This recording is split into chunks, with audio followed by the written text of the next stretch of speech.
Perfect. Here we go. All right. Hi, how are you? All right, so Mr. Kennedy, I'm just going to go ahead and introduce you like I'm introducing you to a crowd. So we met back in, what was it, last year? So Yeah, Kennedy, yeah, so you designed my logo and I love my logo. And so here we are. So awesome. Welcome. So yeah, tell me about what's going on. Okay, so Storm, she's a good bad dog, if that makes sense. She's good because she listens to me. Like if I say sit or do stuff, she'll do it, except for if she's in trouble. If she's in trouble and she hears the switch in my voice, she'll actually run away from me, and it's hard to get her to come back. But she always jumps up on people, which I tell people don't let her do that, because people, once she jumps up, people let her, and I'm like, no, tell her. I'm like, tell her no, so she understands that's not okay. And she's really dog aggressive, even though she's friends with my one dog that I've had for like 7 years. Right. She is ridiculously dog aggressive. Like she's had a fight with my sister's dog. Right. They've gotten into 2 fights actually, just because, and Storm will run after her. No.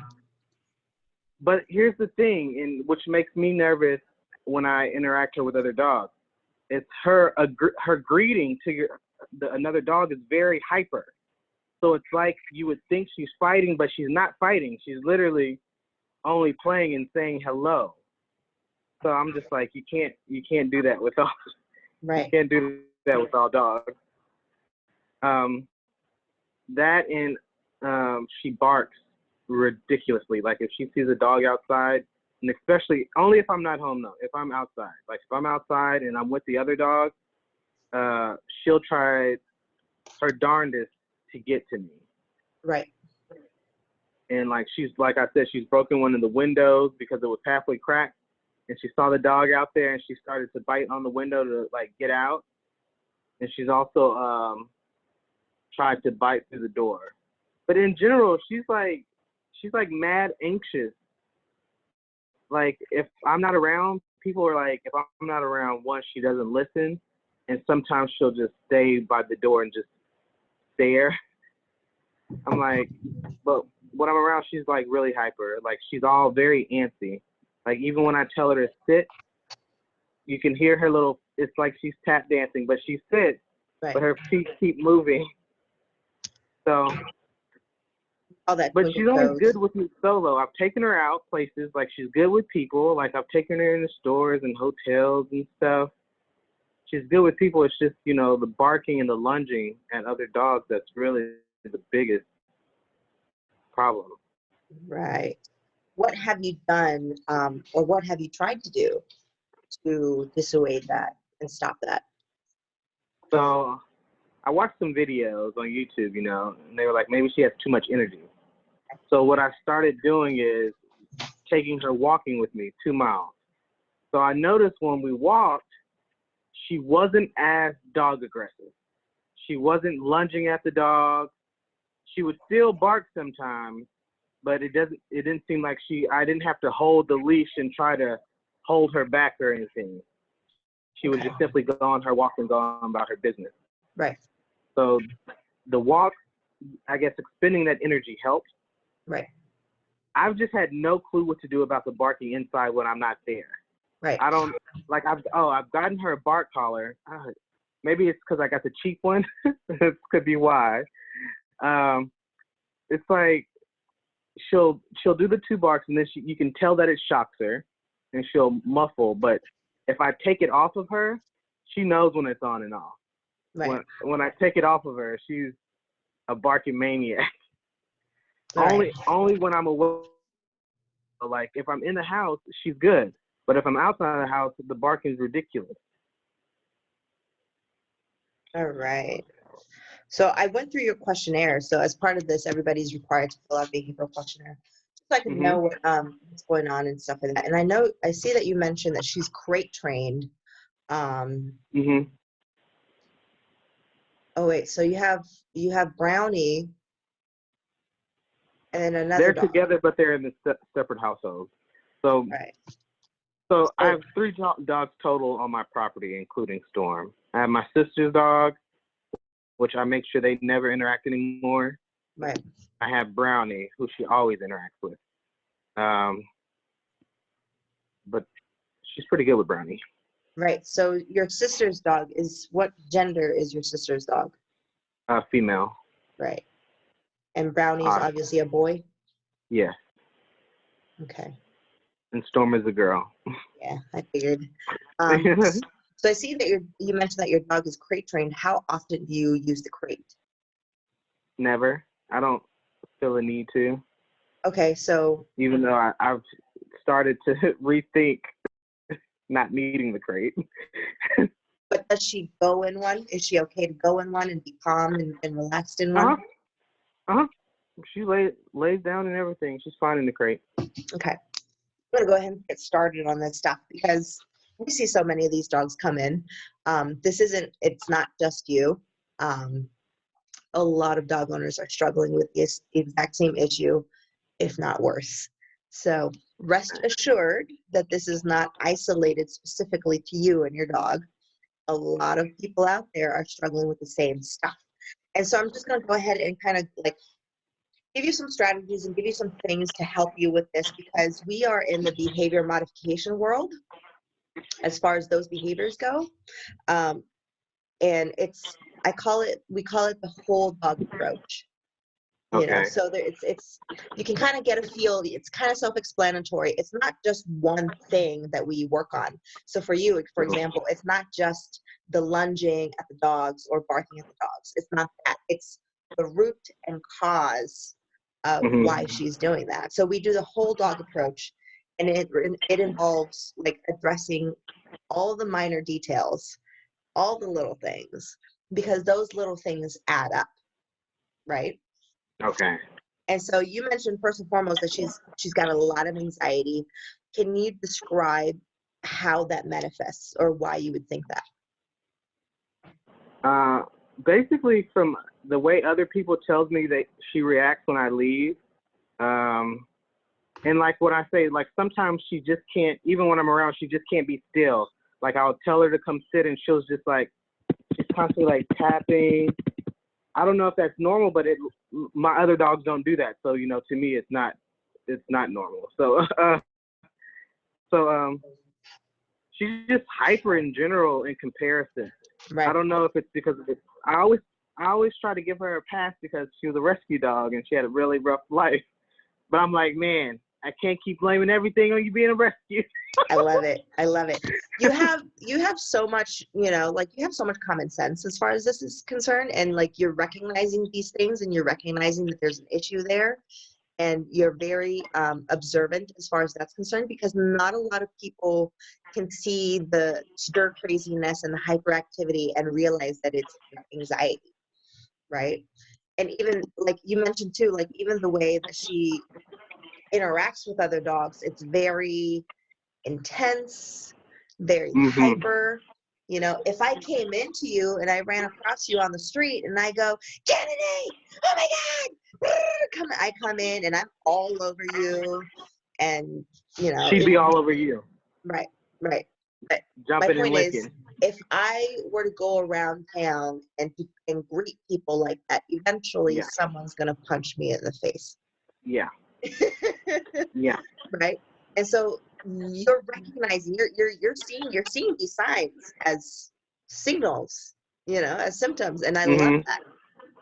So a couple things. First and foremost, I'm gonna if you have a pen and paper ready for taking notes, I highly suggest that you get one. If you don't, that's fine. This session is recorded and you'll receive a copy of this. I'll take notes though. Okay. I got old brain. This thing's forget. The first thing that you need to understand is dogs thrive on structure. Okay, same way Broke up. Say it again. Dogs thrive on structure, just like we do, right? We love having a schedule. We love having expectations. We We like going to work. We like having structure to our lives. When there's no structure there, where does that leave us? Making poor choices, right? Flailing and wandering around, not knowing what to do. So structure, first and foremost, is the number one key to all of this, all right? So by structure, I mean, this is going to be a little hard for you, okay? But because she has separation anxiety is codependency. People just call it separation anxiety because it's a dog and they want you to feel bad about it. But it's codependency. It really is. It's to quote my mentor, it's togetherness addiction. Okay. Yeah. I can see it. Yeah. Okay, so every opportunity that Storm has to be around you, near you, touching you, following you, right? Staring at you. I call it eye fucking. Yeah. Eye fucking you, eye stalking you through the house. It's all feeding her addiction. All feeding it. Bam. She does it all. Yeah. Yep. All feeding the addiction. Okay. But again, it's codependency. Codependency is this idea that I'm going to work harder on your issues than you are on yourself. Right? It's not healthy for anyone. Okay, so that's going to be the hard part for a lot of people. But for you, I don't think it's going to be an issue for you because she's destroying your stuff. Yeah. Okay. So any opportunity she has to be next to you, near you, following you around her, any of that stuff, eliminate it. Or I don't say eliminate it, restrict it, highly restrict it. And I'll go ahead and cover that too. So number 2 is restrict her access to you. Okay. Right. And how you're going to do that is number 1, the crate. Crate. Yep. Number 1, the crate. It's going to prevent her from being able to follow you around. The crate is one of the most underused, undervalued, underrated training tools. Okay. In the world, because it's a tool. It doesn't solve everything, but it's a small piece of the puzzle. The bigger her world is for dogs, the bigger the dog's world, the more opportunities they have to fuck up. Okay? The bigger their world, the more opportunities they have to fuck up. The smaller their world, the less poor choices they have available to them. Okay. Does that make sense? So by making her world small with the crate, the only thing she can do is get up, turn around, lay down, or sit. That's it. She can't chew. She can't charge the door. She can't destroy the window. She can't do any of that stuff, okay? So the crate is the biggest management tool in your toolbox because it's going to restrict her from self-reinforcing those behaviors. Okay. Because any opportunity she has to repeat a behavior over and over and over again is just rewarding that behavior. Okay. Dang, she's just living it up, let me tell you. And like, again, you're not the only person who's doing this. Like, you're not the only person struggling with this.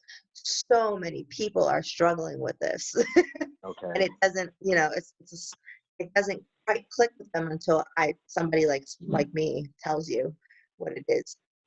So the crate is one of the biggest management tools there is in your toolbox.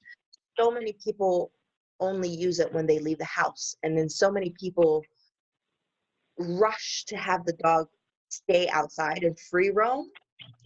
Like, everyone's goal is to not crate their dogs. Right?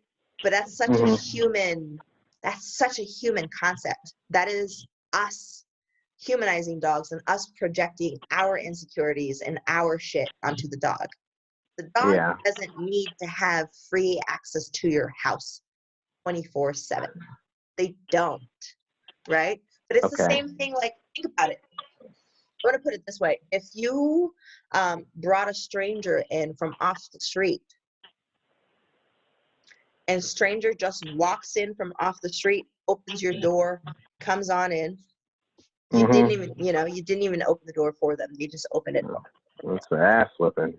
And then they come inside, they sit on your couch, they put their feet on your coffee table, right? They go into your kitchen, they open the fridge, and they scrounge around, they open your cupboards and all that stuff, right? Then the icing on the cake is they go in your bedroom, they open your drawers, and they go lay down on your bed. Oh. Right. What is your response to that? Oh my gosh. Are they still living at that point? Shut up. Right. So two things. You're either the person who's just gonna stand back and say nothing and be really, really uncomfortable. I'm not about that life. Or you're gonna be someone who immediately from the very get-go, as soon as he opens the door and he invites himself in, you're gonna like, excuse me, get out. Yeah. Yeah. Like, immediately. You're not gonna wait for him to go to the coffee table to the couch and put his feet up on the coffee table. Right? But you could be. Some people are like that. I'm not the type of person who's gonna stand there and watch all this shit go on. As soon as that guy came into my house without an invitation, it's, hey, get out. Yeah. Right? But yeah. that is, I use that analogy because that is what people do every time they adopt a brand new dog. Think about it. Oh. You know what people do, but I kept her, like, when I first got her, I did keep her in a crate because she needed to know the rules to not be jumping around and everything, but that shit's went out the window. It's like I trained her at first and she was getting it, but then, I don't know, then she started to act out, like to rebel against me or something when I started to leave and stuff. Like, she started acting out. So, like, now that's why I'm revisiting crate training her. So now I'm like gonna put her back in the crate. Right. And I want you to kind of reflect back when she started rebelling, as you mentioned. Is that correlated to when you started leaving her out of the crate? No, it's when I started leaving. Right. So when I started leaving, she started. Right. So that was there from the get-go. Okay. That was there from the get-go. You didn't create it, but you sure as hell didn't stop it either. I did it. Okay. Dogs just come like that. And it's I don't want to say the funny part because it's not funny. But that is one of the biggest reasons why dogs are being surrendered at the shelter, is for stuff like that. You didn't create it, but she's your dog, so it's your responsibility to fix it. Yeah. Right. Yeah. So crate training. And when I mention crate training is like your Zen spot, right? Okay. It's where you go to turn your brain off and decompress. So if your dog is going in the crate, but she's sitting up and staring at you, and she's whining, and she's pawing at the crate and doing any of that stuff, and she's carrying on in the crate, that is not crate training. Crate training is you go with the crate right there, back there. Can you see him? Yeah, that's what she does. Yep.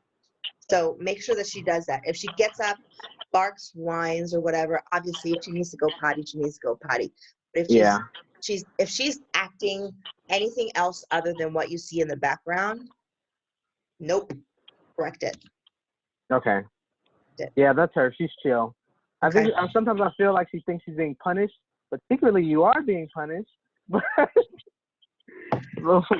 When she goes into the crate, because she gets so sad, she gets her little sad eyes on. I'm like, nope, and then she just lays down.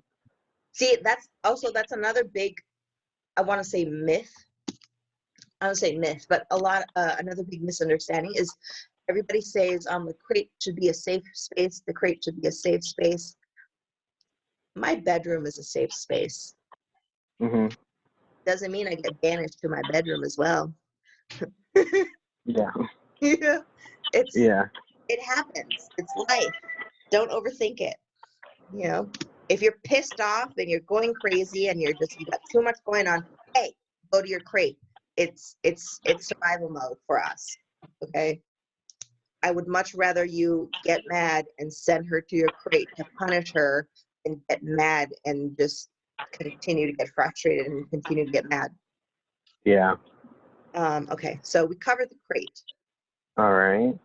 And I loved that you mentioned that she does this in the crate. And I want you to come back to that statement because that tells you something. And when she's not in the crate, she's pacing, she can't stay still, Yeah. she's Then she whining, can she's finally following you relax. around, all that stuff. And so when she's doing this in the crate, that's her telling you, thank you for letting me turn this fucking thing off. Okay. Okay. Anxiety management, my dear. Ah, Okay. I need my own damn crate. We need decompression time. We absolutely Okay. do. Okay. And I hate to say it to you because you're not going to be super thrilled to hear this, but anxiety cases, you're looking at some form of lifelong management, Yeah. you know, because there's no cure I for know. anxiety. There's just healthy coping skills, Yeah. you know? So you're looking at managing her anxiety symptoms for the rest of her life. Mhm. That's just how it I just goes. wanted to stop doing certain stuff. Like I can deal with her high anxiety because like I have my own anxiety. Sometimes I feel like she expresses how I feel on the inside. So like I'm cool with that. I just don't want her to be mean to other dogs, which is weird. Oh, side note, sorry. But I have a farm, so I have other animals. Right. I have chickens, like she was best friends with the goat. I have cats she doesn't mess with. It's only when it's her and I, or like with me regards to another dog. Or it's weird. She needs a hug. I want to go back to that codependency, right? Toxicity. It's toxic. It's the whole, you belong to me, you're mine, I don't want to share you with anything or anyone else. Yes. That's toxic, you know? And that's a relationship dynamic thing. That's a whole, like, if I have a dog who does that to me, or in any relationship where the other person or animal or whatever is doing that to me, I have very strong boundaries, and I'm going to say, sit your ass down, let me go do my thing. Because that's not healthy. So it goes back to the whole codependency and togetherness addiction. I have a question for Yes. you really quick. Because when I first got her, like, and she was all messed up, I used to take her everywhere with me. Right. Like, I don't know if I made her. Sometimes I feel like I might have made her that way because I would take her everywhere, like Right. in stores. Because she was mainly, like I said, she's mainly good as long as I'm avoiding other dogs. She's like a great dog. She listens. So I would take her everywhere. So when I stop, I guess then everybody sees the behavior when I'm gone that, man, she's codependent. But did I create that? You didn't necessarily create it, but you definitely might have exacerbated it. Okay. Yeah. Yeah. Because for every time that you're together, you need to have equally, if not more, time away from each other. Oh, man. We're always together. Right. So now you're gonna have to have more time away from each other. And I'm not talking about like her in a different room, her in her crate. For us, we have a place cot right there behind me. You know, they're still around us, they're still with us, but they're not right next to me Oh, they're not glued to my side. I enable her. I put her bed right by me. But she's my baby girl. Yeah, yeah. Yep, she's my baby girl. You've had a rough life. Let me give you the best life ever. Yeah, and that's how But I created a monster. that's very human of us. Yeah.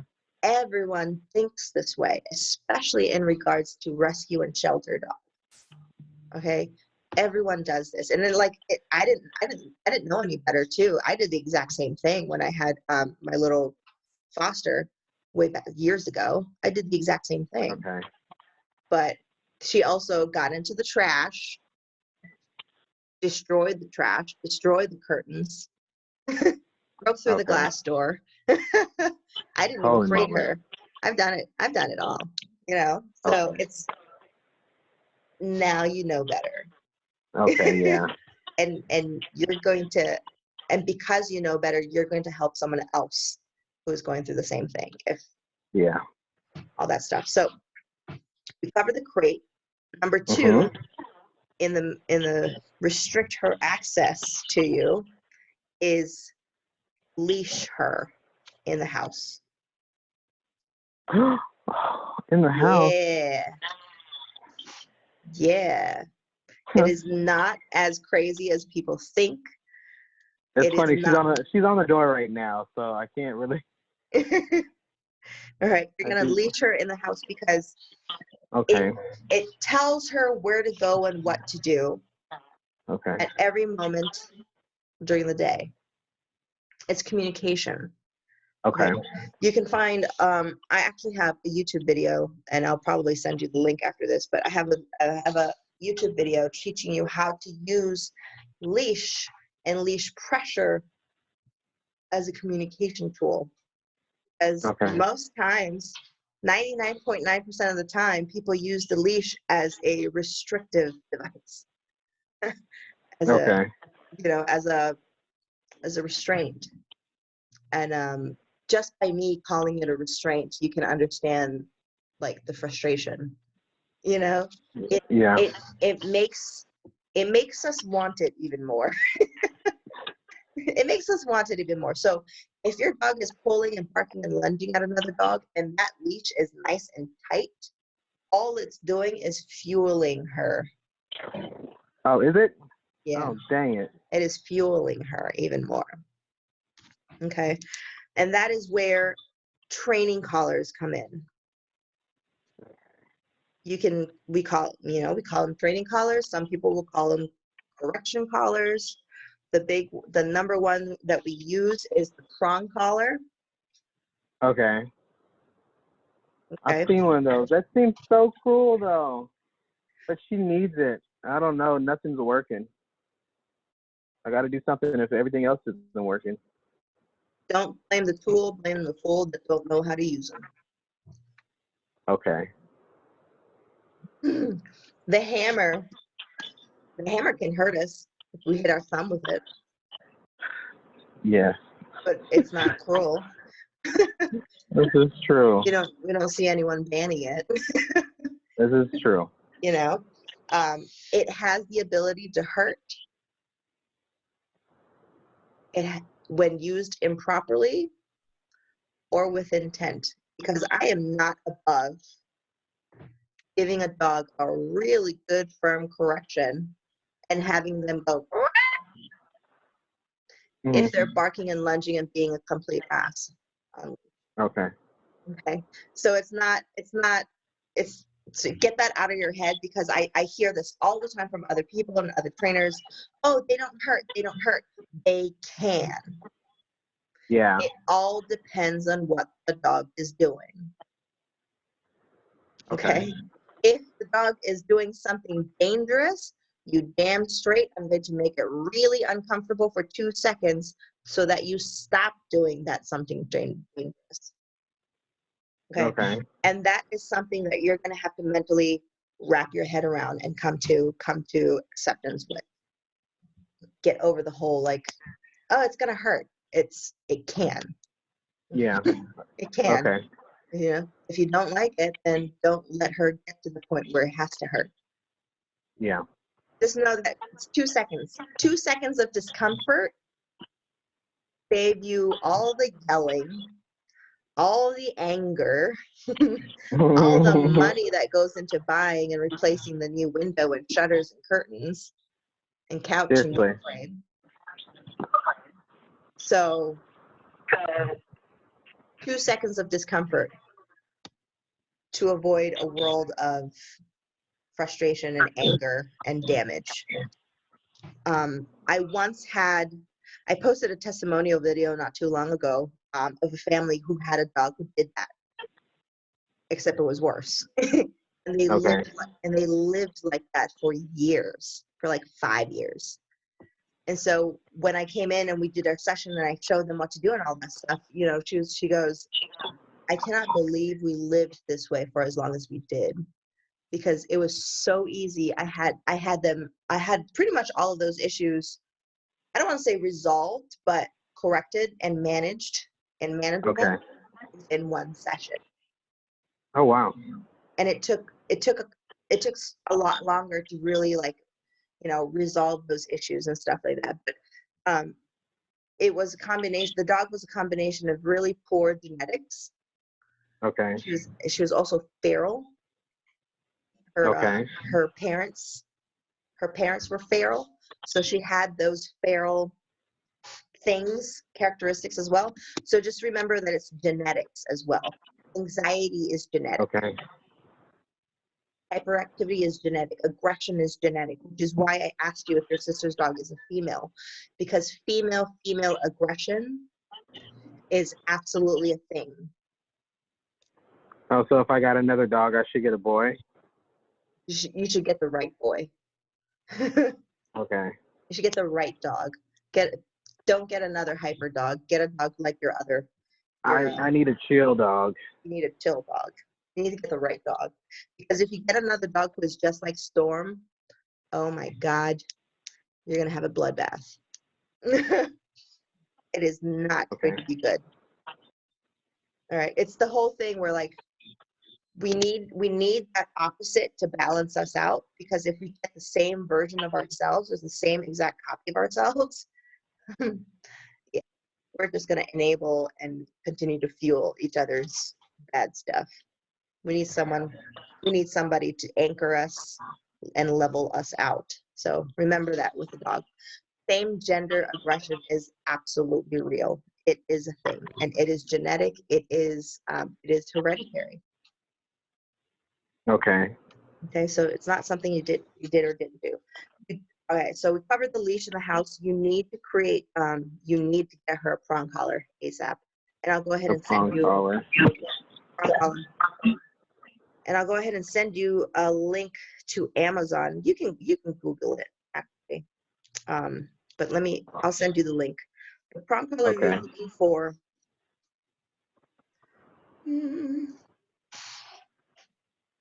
I'm looking at the chat box.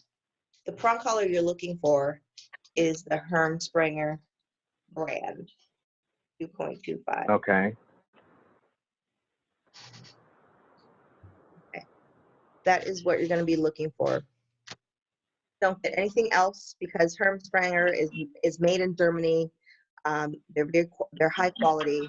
Anything else is probably a cheap knockoff. Okay. Don't do it. I think those collars come in average anywhere between $19 and $30, but it's worth the investment. You definitely want to work your way towards e-collar training eventually. Okay.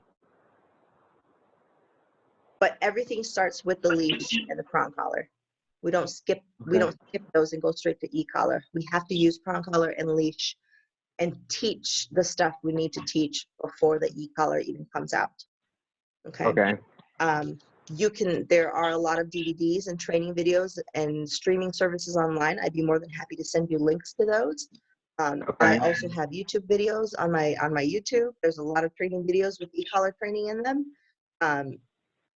So if you're a go-getter and a do-it-yourselfer, those videos would be awesome for you. If you're somebody who can analyze and apply things on your own, they'll be great for you. But if you're somebody who needs a little bit more in-depth, hands-on, work with somebody, then let me know and I'll refer you to, I'll see if I can find someone in your area. I'm all about DIY. Like, I like to work with her so she knows to trust me and everything. Right.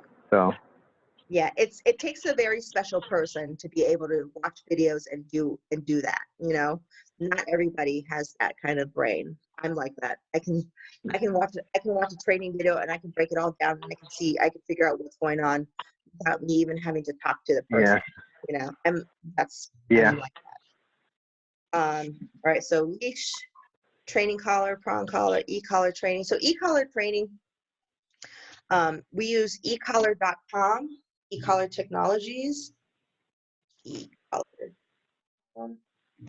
And the reason why I say that it might be beneficial for you to work with a trainer is because they usually have a wide variety of e-collars, and they'll test each one out to see which one is best for your dog.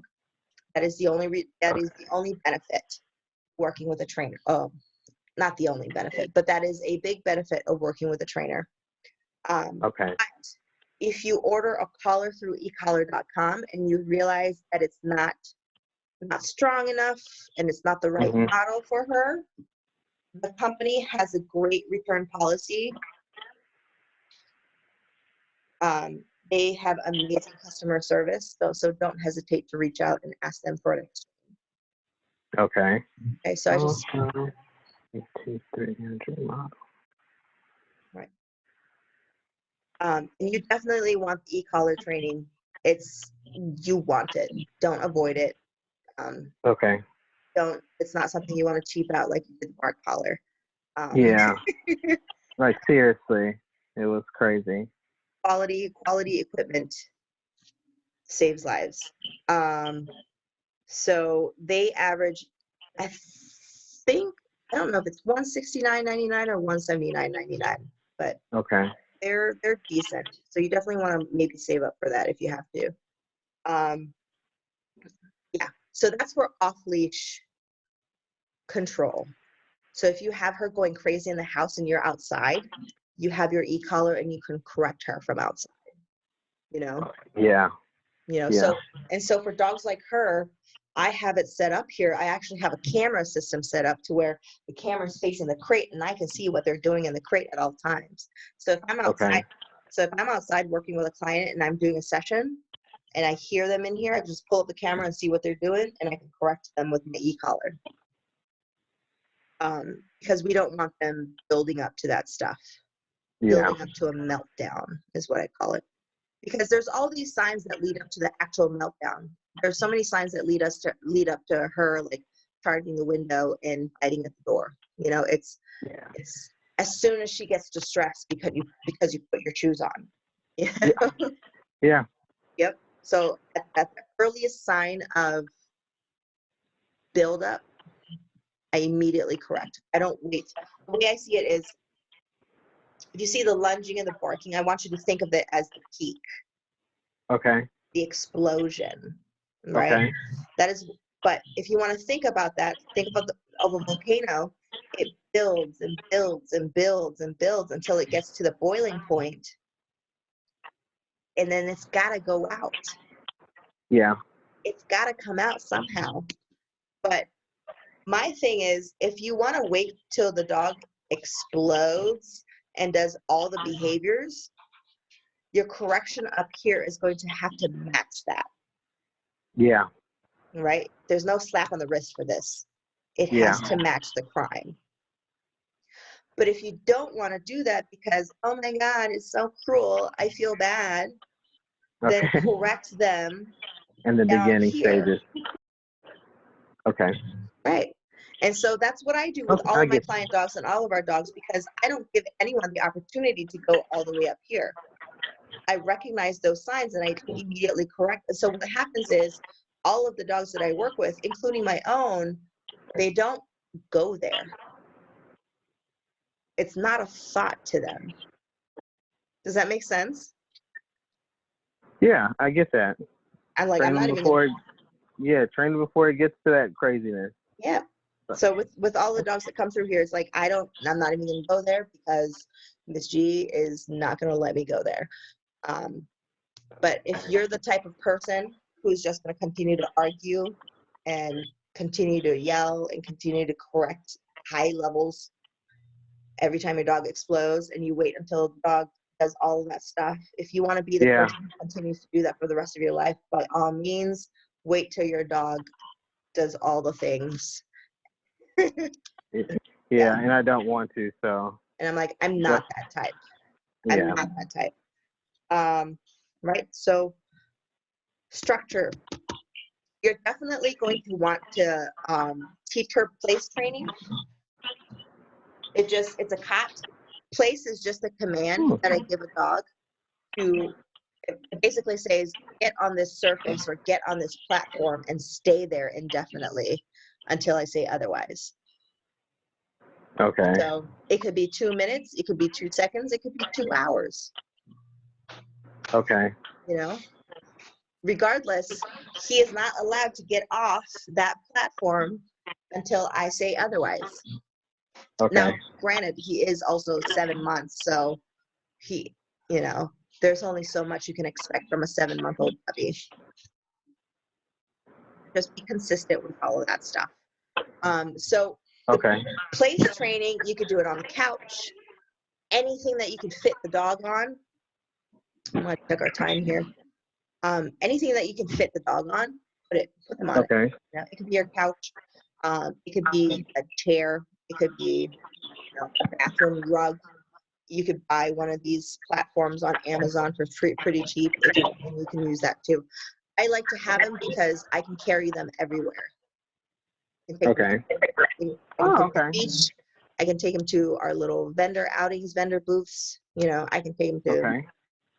class and clients' houses and stuff like that. So I just like that I can transport it. So place training is just like it's just like an invisible crate. Same rules apply. Be calm, be polite, be respectful. Don't follow me around. Okay. Don't get crazy. Don't be barking at people knocking and all of that stuff. So,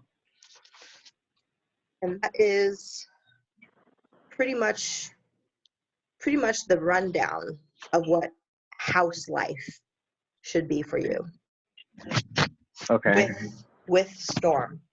Not a lot of dogs can receive that level of freedom and affection without them turning into complete assholes.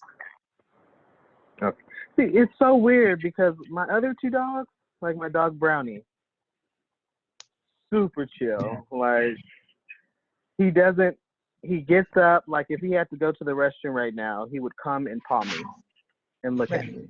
Right. He would come paw. I'd be like, all right, you want to go outside? Let's go.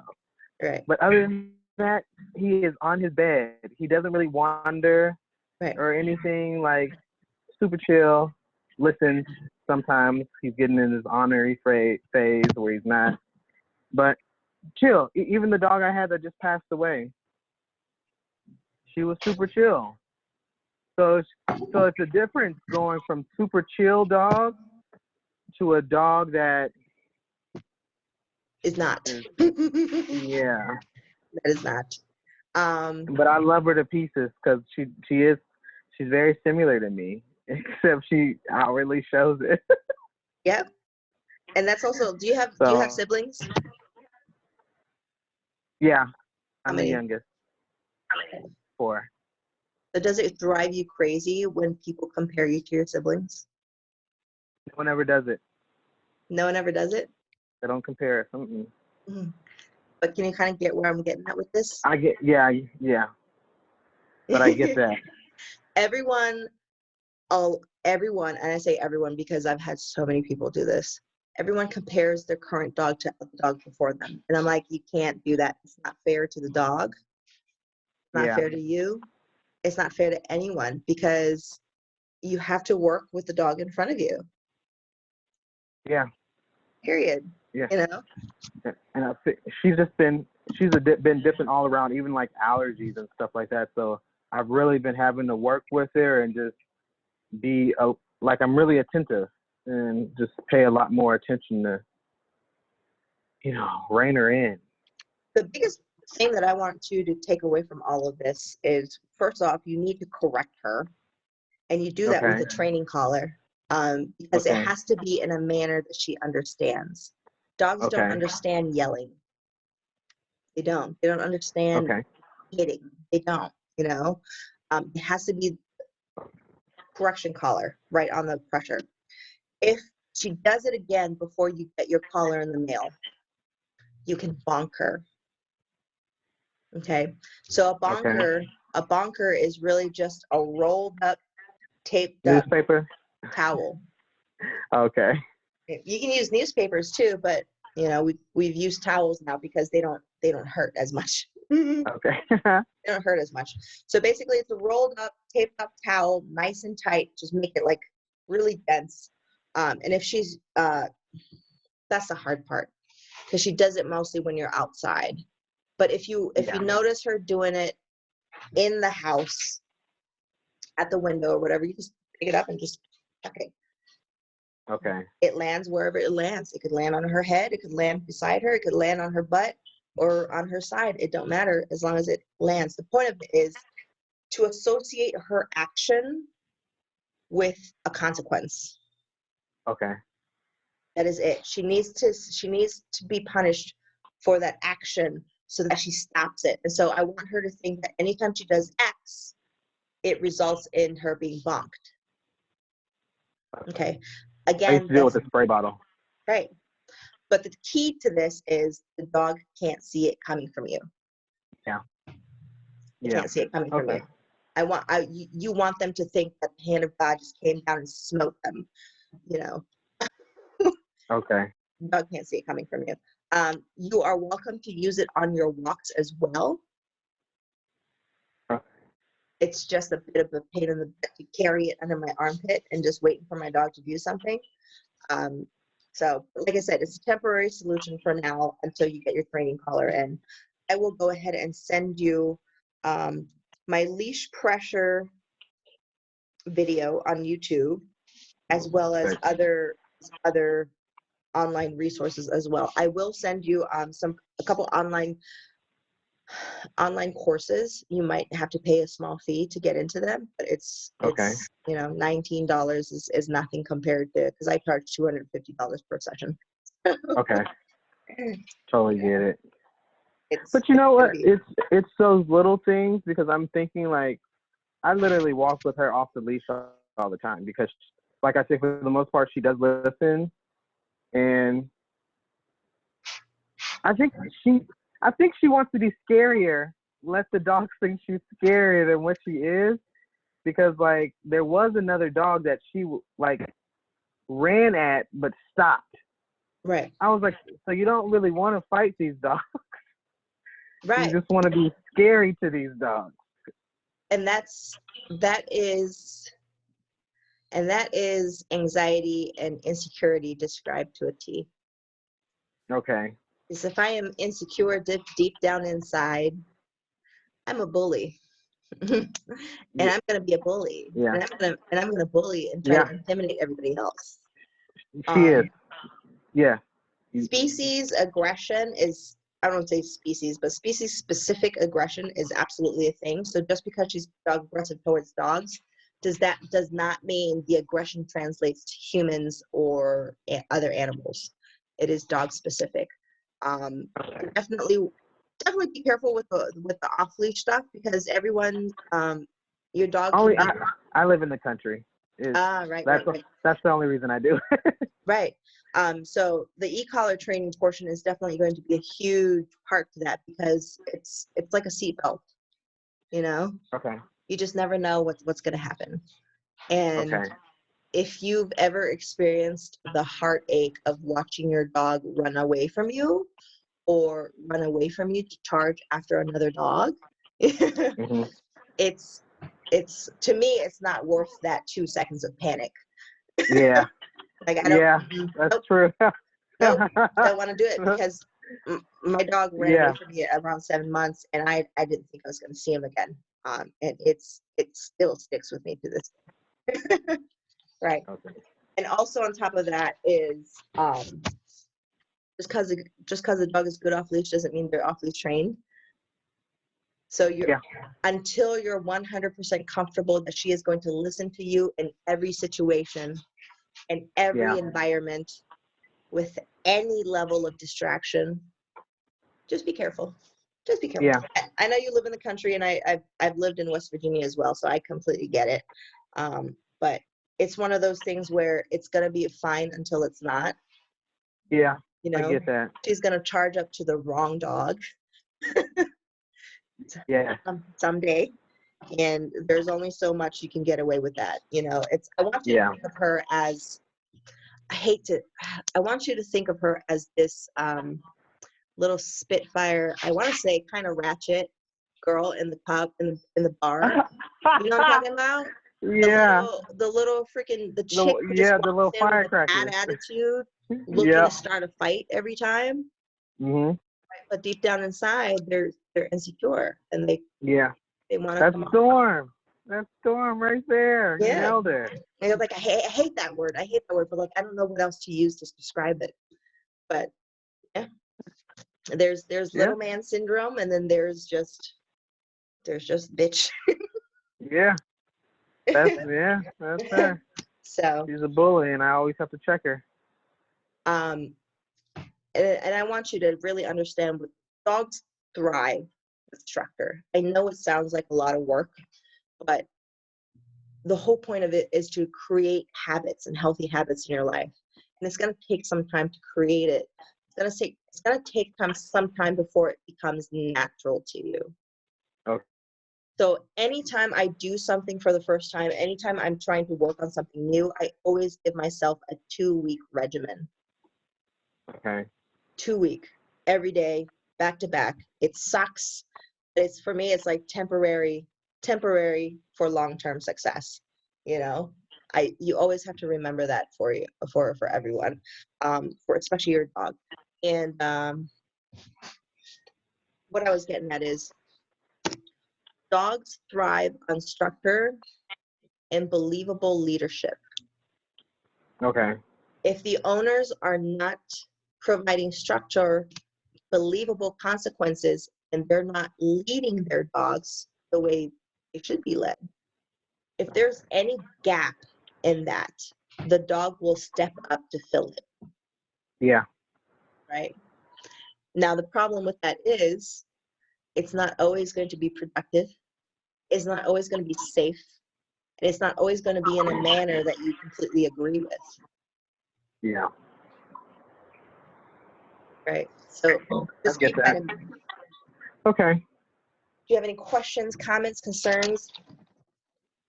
No, like that was pretty good. Like I was already leaning towards, going back to crate training. I didn't know enough about e-collars to invest in it. Right. But now that I know, I'm gonna go ahead and make that investment because I have to do something, because especially when I'm not around and she's acting out and I'm outside, Right. like I have to have some way to correct that, Right. other than coming to the house and then she stops all her bad behavior. Right. Well, I need you to not do it when I'm outside. Right. So. But also think too, because I'm in the behavioral world, so like I see all of this even in like kids and children and like other animals as well. Like behavioral issues, those things are symptoms. They're symptoms of a bigger underlying issue. So if you want to look at her bad behavior look at it as, don't just look at it as bad behavior, because, it is bad behavior, but look at it more as a cry for help. Okay. Your dog is in distress. She doesn't know what to do. She really doesn't. Okay. And this is her default, Yeah, This running is her around. default. I can get that. Okay. Just so definitely look at it that way, because it'll help you really like commit to the program, and also like kind of get into your brain and just change the way you see it. you see it, because everyone comes in with the whole like, oh, my poor baby, poor baby, poor baby, poor baby. I'm like, well, your poor baby is ripping up and costing you $300 to replace your door. So, Yeah. you know, it's if you start seeing it as a cry for help, it's going to help you a lot more in your training, and it's your dog is going to thank you for it. Okay. Okay? Give yourself a timeline. I always tell everybody, be careful not to rush everything, because this is, for us, for me, this is a lifestyle. You know, not everyone is going to be able to take and make it such a dramatic lifestyle change. Yeah.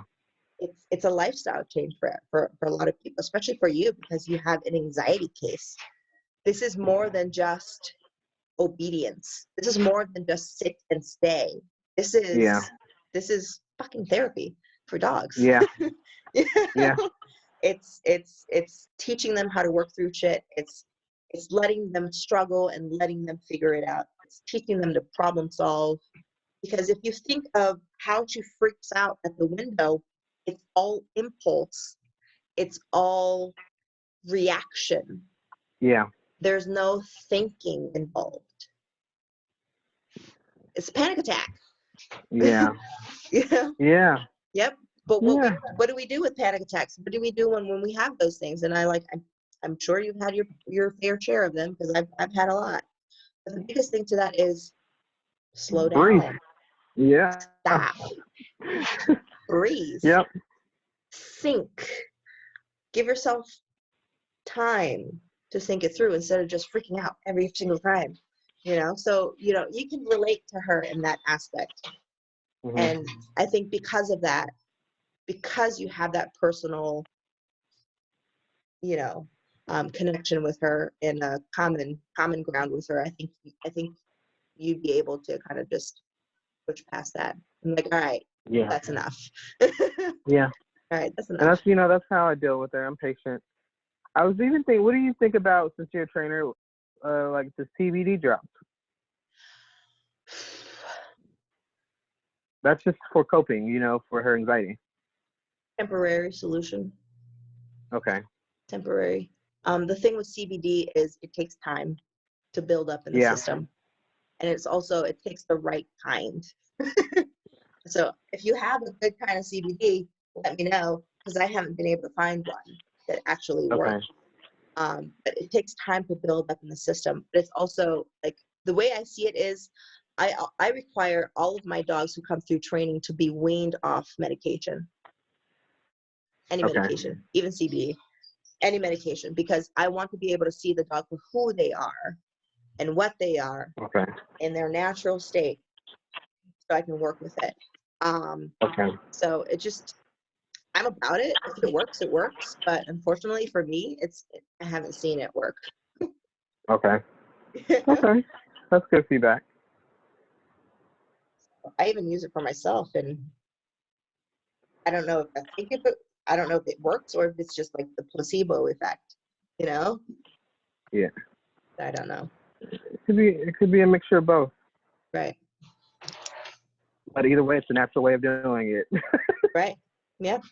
So it's a good supplementation if you have a good strain, and you have a good whatever brand or whatever you call it. Okay. It'd be supplementary Okay. to the work. Okay. It won't hurt. It definitely won't hurt. Right. So I think I covered just about everything. And this is why I do a lot of these calls, these strategy calls with people, because it's so in depth.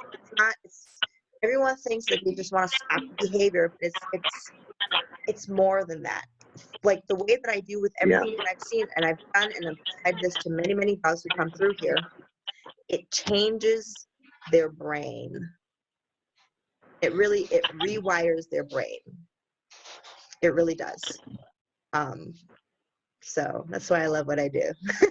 I appreciate this, because this was helpful. Like, didn't know what to do, so Right. now I have direction, and I can start looking at these other things, so to help her. Yeah. Everyone's getting restless because it's dinner time. Yep. All right, my dear. So I'll go ahead and send you a copy of this. Perfect. Let's go ahead and end this.